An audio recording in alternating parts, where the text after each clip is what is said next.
Allez, petite vidéo ici juste pour vous montrer un peu la manière de gérer les obliques dans un setup de divergence. Donc ici on travaille l'oblique. Ici ça c'est clairement les types de chandeliers. Donc ici on a eu le break de l'oblique. C'est clairement le type de chandelier qui ne valide pas entre guillemets un break d'oblique. Donc ce que vous devez faire, c'est faire la mise à jour de votre oblique comme ceci et attendre un véritable break de celle-ci. En plus, bien entendu, d'attendre un setup de divergence validé. Hein. Donc ici, ce serait un setup par rapport à ces derniers points bas là, ici. Donc l'indicateur, lui, vous le mentionne pas pour l'instant forcément. Donc à nouveau, vous voyez ici, vous avez une tentative de break et puis c'est tout petit et juste après, bah voilà, ça repart. Donc c'est typiquement le genre de situation dans lesquelles il ne faut pas être pressé d'entrer en position. Parce que le marché peut très bien tester un petit peu cette oblique au fur et à mesure, et puis au final ne pas la breaker réellement. Vous voyez, et puis il faut bien attendre aussi chaque clôture de chandelier, de bougie, pour valider donc le break.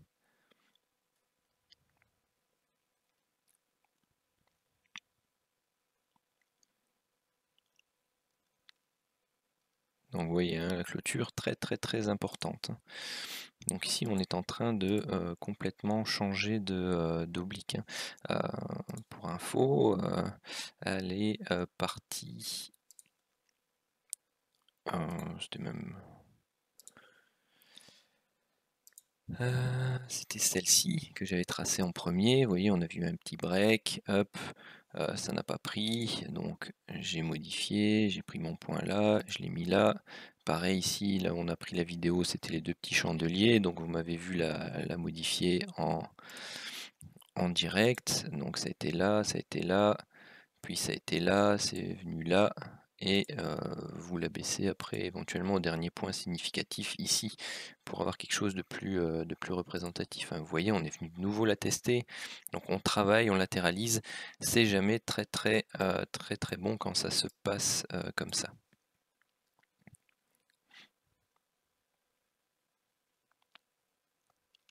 Donc soit le marché travaille vraiment cette zone ici horizontale et va réussir à la percer et puis il va partir vraiment très fort, soit eh bien tout simplement il va être bloqué et puis il va enfoncer les niveaux. Juste pour info, hein, on est ici sur le dos après la grosse chute.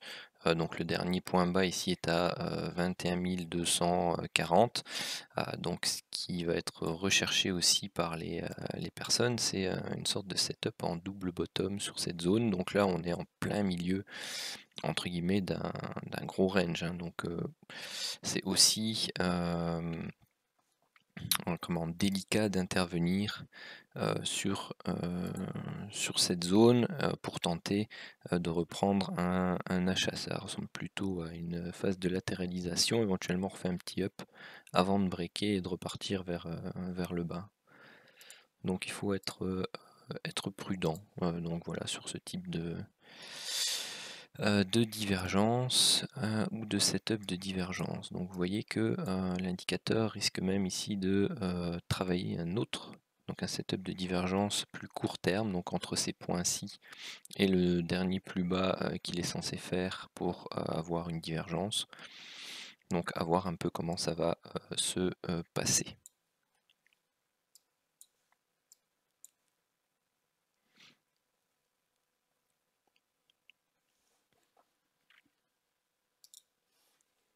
Donc voilà, ici on a une nouvelle tentative de break, mais vous voyez, c'est ici vous avez un marteau, un autre marteau, puis on n'a toujours pas de setup de divergence, c'est-à-dire qu'on n'a toujours pas fait un nouveau plus bas au niveau des prix. Bon voilà, maintenant c'est fait par rapport à ce prix-là.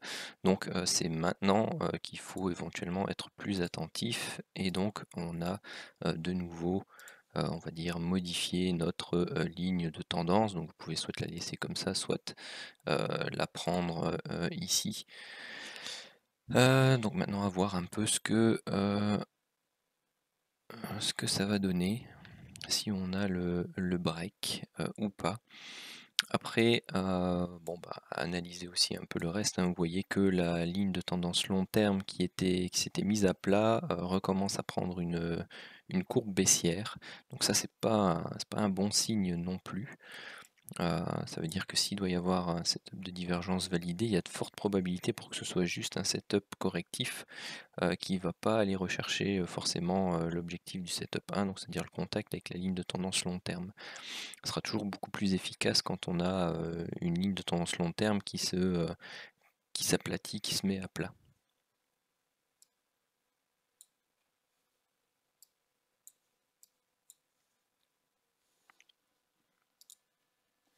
Donc voilà, vous avez vu une gestion en live de la ligne de tendance par rapport au setup de divergence qui pourrait apparaître. Donc ici on fait de nouveau plus bas, ici au niveau de l'indicateur, donc c'est complètement invalidé pour l'instant. Ce qui reste, c'est par rapport à donc cette zone-là, donc cette zone basse ici, où vous avez ces différents points là, où l'indicateur pourrait éventuellement tracer une ligne de tendance, une ligne de setup de divergence. Mais voilà, personnellement, je préférerais qu'il enfonce, qu'il vienne travailler, qu'il renfonce un peu et où on voit apparaître un nouveau setup de divergence plus court terme afin de pouvoir venir breaker cette ligne de tendance et entrer dans un setup de divergence dans une zone un peu plus proche donc des 21 240. Donc voilà, ici c'est donc il y a eu la diagonale qui est ici. Donc vous avez eu le break de cette diagonale un peu plus longue.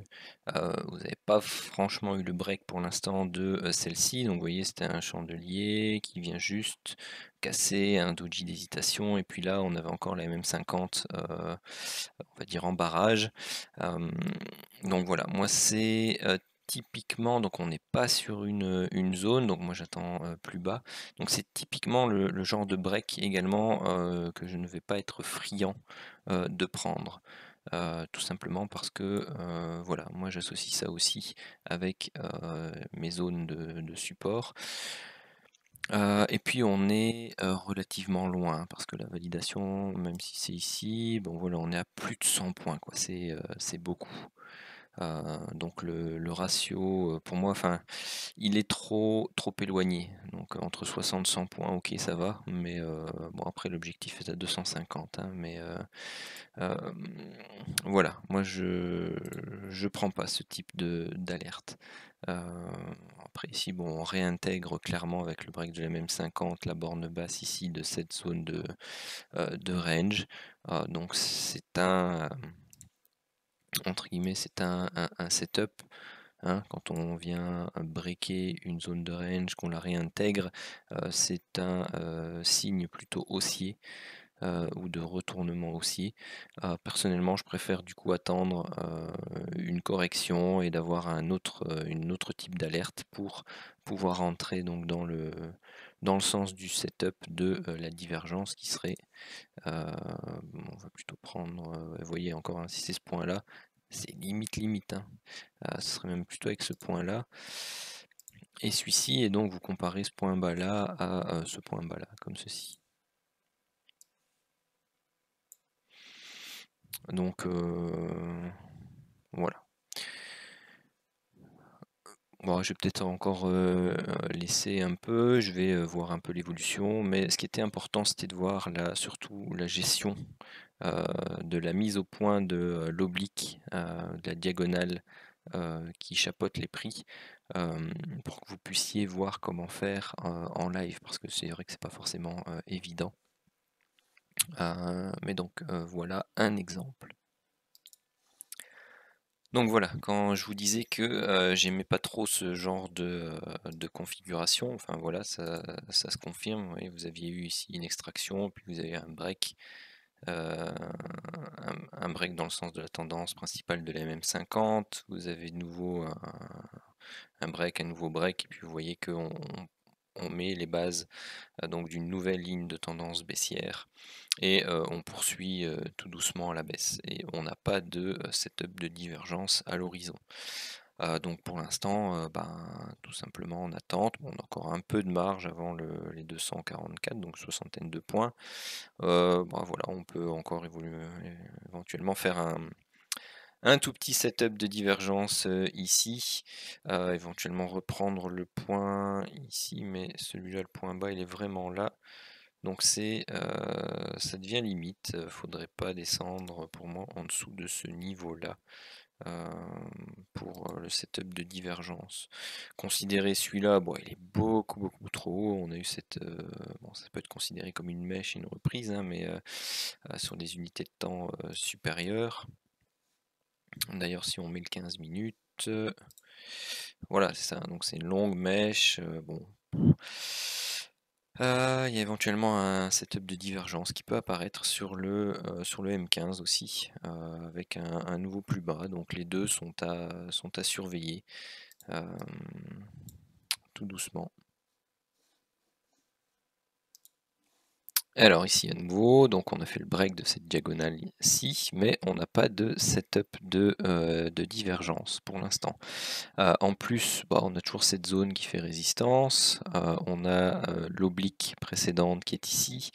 Moi, enfin des formations professionnelles, moi ça me fait penser à entre guillemets, une diagonale de terminaison, donc un biseau baissier, donc on peut aller toucher ici le plus haut avant de reprendre le plus bas et de faire la divergence ici. Moi c'est ce que je vais attendre dans tous les cas. Remarque aussi à nouveau, voilà, au niveau du break, vous êtes à un stop sous le plus bas qui est à plus de 140. Ici vous êtes à plus de 100 points, donc ça devient difficile. Ce qui est intéressant de voir, c'est qu'ici la ligne de tendance montre une envie de s'aplatir, donc pourquoi pas en conformité avec le dernier plus bas avant de repartir. Voilà, là il semble partir un petit peu, donc il m'a pas fait plaisir, il m'a pas donné mon setup de divergence ici à proximité de la zone.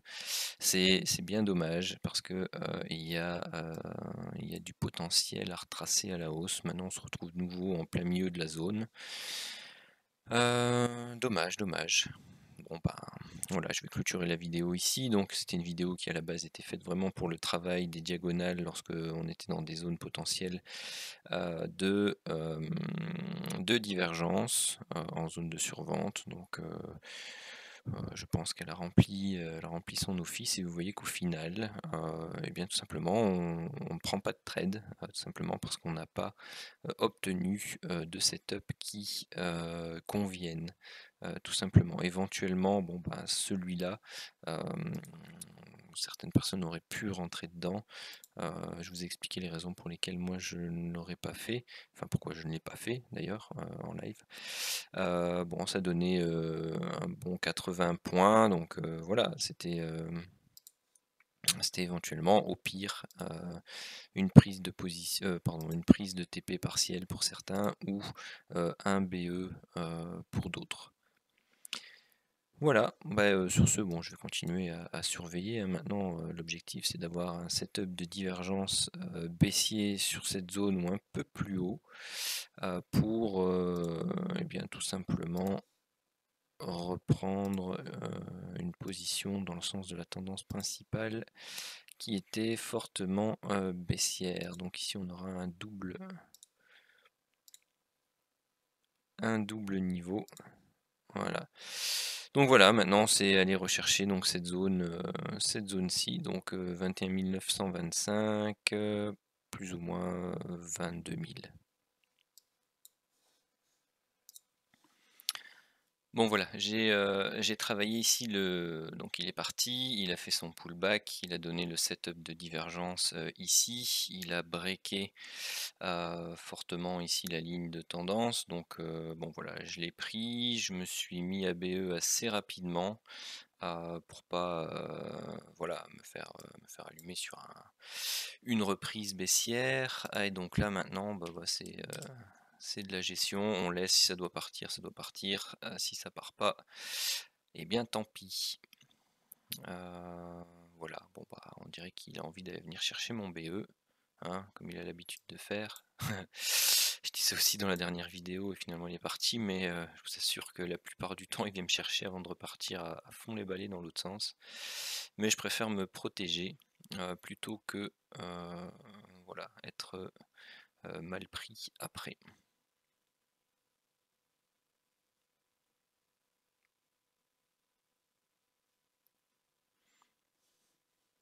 Voilà, bah, je laisse faire et puis, je reprends la vidéo, pour montrer ce qu'il en est en fait.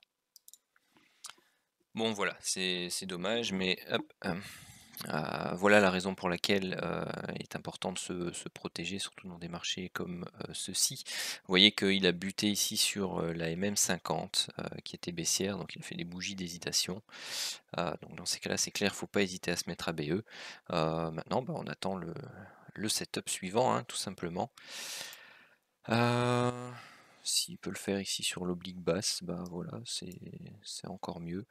Il est toujours possible qu'il aille le faire ici un peu en bas, mais a priori, on a des lignes de support qui sont un peu plus hautes. Donc voilà. Bon bah finalement, je remets la vidéo en pause et j'attends un peu pour voir si ça donne quelque chose d'autre. Donc voilà, deuxième test, bon là ça part, franchement mieux. La seule chose c'est que, étant donné que le stop était, beaucoup plus large, par rapport au signal, bon bah, voilà déjà repris BE. J'avais réduit mon exposition, donc tout à l'heure j'avais travaillé avec 3 lots, ici j'ai travaillé avec 1 lot. Donc voilà, mais ça m'embête quand même. Parce que c'était un, très très beau, setup, j'ai peur que, voilà, je me sois mis, pardon, BE un peu trop vite. Il fait son pullback ici. Alors est-ce qu'il va réintégrer ou pas? Ah, ça c'est pas forcément bon signe. Mais logiquement, donc on considère pas ce genre d'alerte. Pourquoi? Parce qu'on est toujours dans un setup de divergence haussier qui, qui n'a pas encore touché ses objectifs et qui n'a pas été invalidé, hein.